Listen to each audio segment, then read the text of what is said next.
他们希望我的家庭可以过得很好啊。对他们来讲的话，美国就是一个天堂，就是一个银行。因为我是家里面最大的，而且我弟弟还在读书，我是女孩子吧，然后就他们就是喜欢，就是什么重男轻女。他们把我当成男孩子一样咯，在中国来说，男生就是用来赚钱的。And how did that make you feel? 怎么样啊？但是我可不可以不讲啊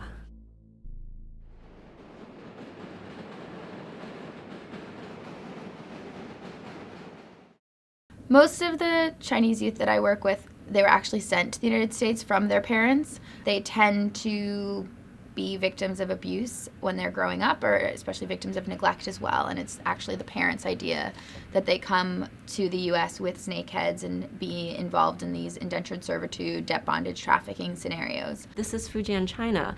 You're talking to kids that have grown up in a social network that is deeply, deeply rooted in this sense of filial piety. It's very, very unlikely that the child is going to say no. And so people take that to mean consent. 在那个大厅里面，我站在那个门口，他们就知道，他们就说我在中国没有什么就是作为，没有什么前途，然后就让我来美国。因为我在上学的时候，他们就讲过了。然后我就以为是那种，就以为他们随便说的。然后他们说要我去美国，然后我就说我不想去，我要待在家里。然后他们就生气，然后就说你不去的话，你就不要当我女儿了，我就不让你了。I might ask a kid, did you have a choice? They'll be like, my parent asked me. If you talk to them more, they'll say they asked me, but it's not as if I had any say in the matter at all. Asking means going. In an area like Fujian province, what started happening is you had people who had lived as neighbors in a little village for centuries. This was not the poorest part of China. It's never been the poorest part of China. But suddenly, one family in the village is doing much better, and they get a refrigerator. Everybody else in the village is suddenly looking at them and wondering, well, why are they doing better? And this income disparity is actually what drives people to leave. It's sort of the recognition that there is something else, something beyond what you've had. During the California gold rush of the mid-1800s, Chinese laborers migrated to the U.S. in search of their fortune, often borrowing large sums of money to fund their journey. Over 100 years later, modern smugglers known as snakeheads have developed this system into a worldwide clandestine industry that has transported thousands of Chinese migrants to the United States. Historically, this system has been used to transport adults, but more recently, it has been used to smuggle children. During my first interview with my client, we were talking about how she arrived in the United States, and she kept saying this one word. She was like, "Shuto." I was like, "Shuto? What? I don't know shuto." It sounds just like the word for rock in Chinese, so I had no idea what she was saying. I remember looking in the dictionary, have a dictionary. I remember being like, "Sha, which sha? Oh, snake, toe, head, snakehead. What is that?" I ended up going home and asking my mother if she had ever heard of this term. My mom said, "Yeah, that's snakeheads. Those are these people who basically smuggle people in." As I got more and more Chinese clients, it became very clear that this was a pattern that was happening in the US. These brokers emerged in Southeast China, these people who became known as snakeheads, and they were almost like travel agents, like illicit travel agents. They were people who you could go and see, and you could pay them to get you from point A to point B. And if you didn't have a passport or you didn't have a visa, that wasn't a problem. I think a snakehead is an interchangeably used term. We're not talking about people that have business cards that say, Mr. Wong, snakehead. It's really how the children identify them. 蛇头，我了解的并不是很多，但是我知道的是，他们首先他们会拿走你的护照，他们可能会拿去签证什么的，但是不是签到美国这边，他们可能会签到另外一个国家，比如说厄瓜多尔，我就是这样子。他们宁愿签证让我到了那边。折头他们就是不是一个人，而是全部的人。我们去的每一个地方都有不同的人，但是他们都有联系，都不知道对方，不是有一个最大的老板。觉得他们就是他们对我们这样子就是投毒的人，他们感觉你们只是一种货物，不当你们是人看，就是他们能把你放到哪里给你们一点吃的，你们饿不死，然后把你们运到美国，他们就算达到了目的。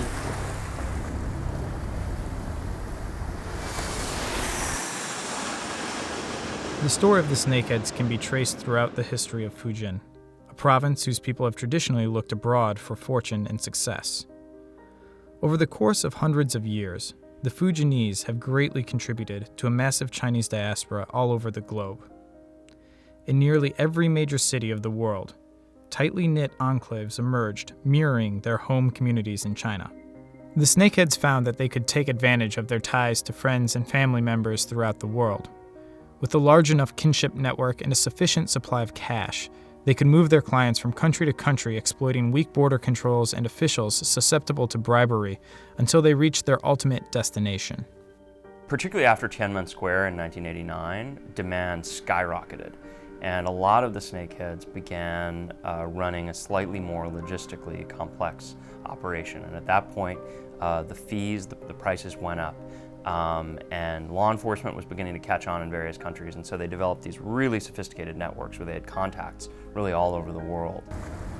我是从长乐坐汽车到深圳，然后从深圳我再坐小汽车到香港，然后我从香港乘坐飞机到了厄瓜多尔，然后在厄瓜多尔我有待了差不多半年，然后又坐飞机到了洪都拉斯那边，然后接下去就是一直坐汽车到墨西哥，然后在墨西哥待了差不多半个月，然后我就走路进入美国。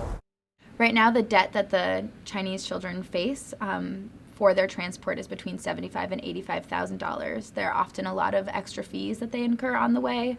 I had a client who used the bathroom on an airplane, so they said that was an extra $5,000. And then oftentimes attorneys who are working with the snakeheads get paid extra fees as well, which adds to the child's debt. So I have one client whose debt is $115,000. The journeys that people undertake are dangerous journeys. People die en route. And when they arrive here, they can often be held at gunpoint until they pay off the balance of their fees. Some of the girls have been raped on the way up here. I mean, that's something that happens fairly frequently.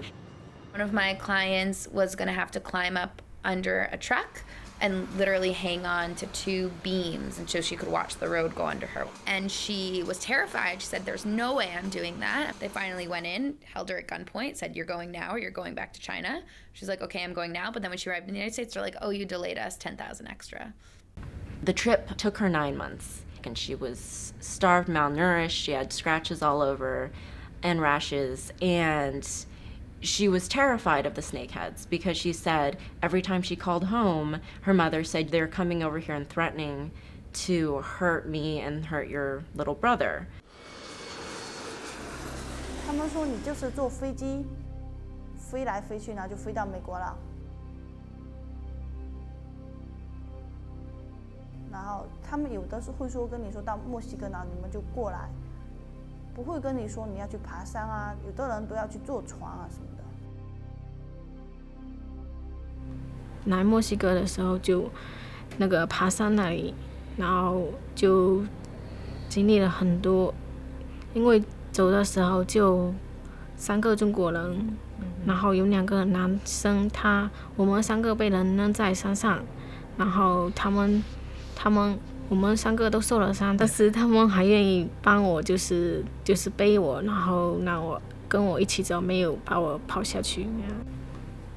他是怕我们逃掉，不付这一笔钱，把我们关在里面2天，然后有的时候就不给我们吃饭啊什么的。因为我们在那里待了很久，然后有一个中国男生说向他们要那个就回中国的机票，然后那个蛇头说就是那些蛇头那个人说，他说如果你再敢要那个回中国的机票的话，就我已经打电话给你的蛇头了，你的蛇头说就让你死在这边，回不去。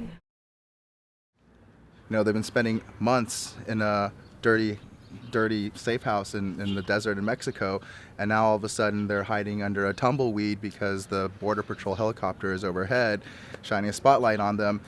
At that point, they're probably thinking, this journey that I've been on has gone terribly, terribly awry.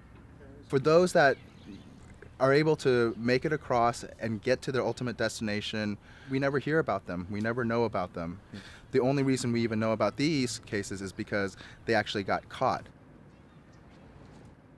In my client's case, the various contacts that she had with her parents seemed to always come back to the question of, have you found a job yet? It was her understanding that she was just going to work off paying off the loans that her parents had taken from relatives and friends. She wasn't clear on the amount. A lot of times, they keep the child in the dark about what debt has been agreed to. And so the child comes and they just know that there's some arrangement that their parents entered into with the snakeheads. And that debt is something that they're supposed to pay off once they get to the United States. 钱我不太清楚，但是我知道应该要花很多钱。8万美金，但是我才付1半，我还没有全部付。这一半就是我自己的，还有一半就是向亲戚朋友借的。有的时候他们因为也不是有的亲戚都会帮忙，他们想要我们如果借了以后1个月1个月这样子会有利息，借一下会有利息，然后再还给他们。The pressure these kids experience can be really very, very traumatic. Their families are saying, you're not sending us enough money. And here this kid is just working herself to the bone, and her family is still there saying, you've got to send money. They're threatening me, or I'm in trouble if you don't send the money. And it's really an incredible pressure on these young people. 有的时候如果我找不到工作，或者他自己就是那些蛇头很愿意，就是说，因为蛇头有的时候你不知道，他没跟你说是做什么工作，所以我想很多人应该都不会找那个蛇头，不知道安不安全。对。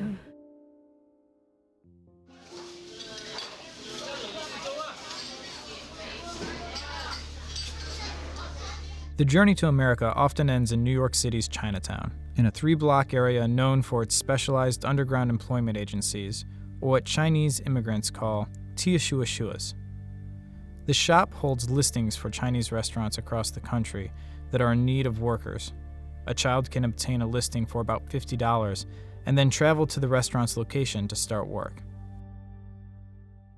我们有那个介绍所啊，就是他们里面有的他们就做广告，就是说他们就是用介绍的形式，然后他们那些人知道老板要是需要了，他们会打电话到这个地方嘛，然后我们有去找工作嘛，然后就是他就帮我们通过介绍，然后告诉我们地址，然后我们就去下去上班了。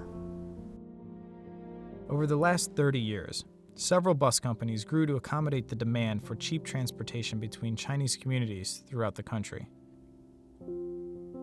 While the job agencies, bus lines, restaurants, and snakeheads operate independent of one another, they all profit by exploiting the same people, immigrants in desperate need of money. We have to work until 10, and we close the restaurant, and we take a shower, we come down, and then we cook something to eat. It's like a 12 or 2 o'clock already. And then we have to go to bed that time and get up in the morning, and then we'll keep working, just work, sleep, eat, work, sleep, eat.